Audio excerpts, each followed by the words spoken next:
बगल में उनके पेशेंट आते थे नए नए, वो ठीक होके जाते थे, उनको वो शिव चर्चा सुनाती, उनको ठीक होने का आशीर्वाद देती।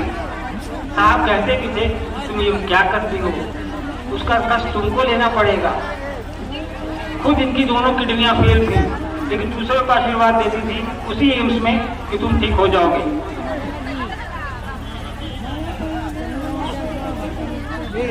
तो आप और हम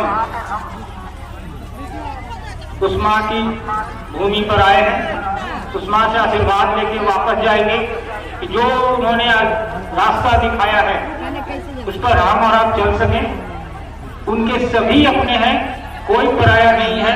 जो यहाँ आया है वो भी उनका है, जो सुन रहा है वो भी उनका, और जो गुरुभाई गुरुभट नहीं है वो भी उनके अपने हैं। और साहब ने उस महादेव से जुड़ने को आपको हमको बोला जिसकी पूरी सृष्टि है, जिसने पूरी दुनिया बनाई है। तो महादेव के तो सभी अपने हैं, तो शिव के शिष्यों के भी सभी अपने ही होंगे। शिव का शिष्य कभी भेद नहीं कर सकता, कभी किसी को अपने से दूर या अलग करने की नहीं सोच सकता। वैसे भी शिष्य का मतलब क्या होता है? अनुशासन में रहने वाला। अभी कहते ना कि शिव का शिष्य भेद नहीं करता है, तो हर को तो भेद कर ही थी। अनुशासन में रहना हमको आपको सिखाया है साहब दीदी ने।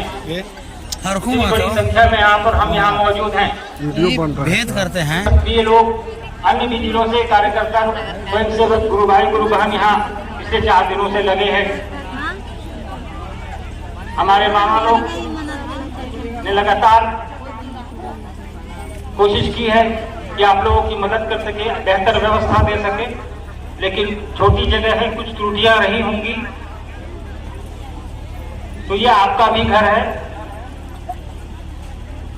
इसे उन त्रुटियों को नजरअंदाज करिए।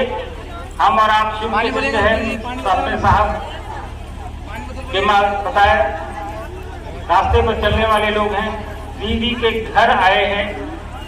उतनी ही बेहतर तरीके से हम वापस भी होंगे जितना बेहतर तरीके से हम आए हैं।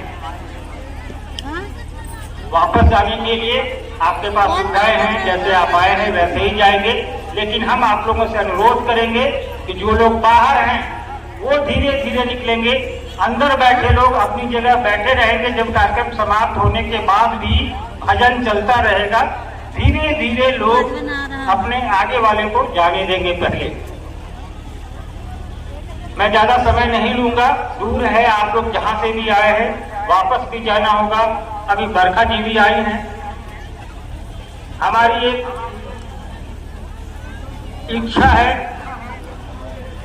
हम अपने मामा लोगों से एक इच्छा जाहिर करते हैं। अगर आप लोग हमारी इच्छा का समर्थन करेंगे तो जवाब देंगे। हम चाहते हैं कि हम पूरा परिवार हमारा चाहता है कि मनापुर में दीदी की स्मृति में एक भवन बने। मामा लोग से कहते हैं कि थोड़ा जमीन हम लोग को दे दें,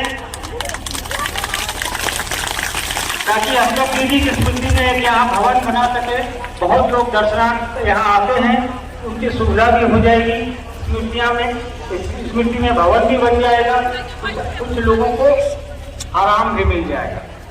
चलिए, इस उम्मीद में कि फिर दोबारा मुलाकात होगी इसी जगह पे, हो सकता है इससे बड़ी जगह पर हो।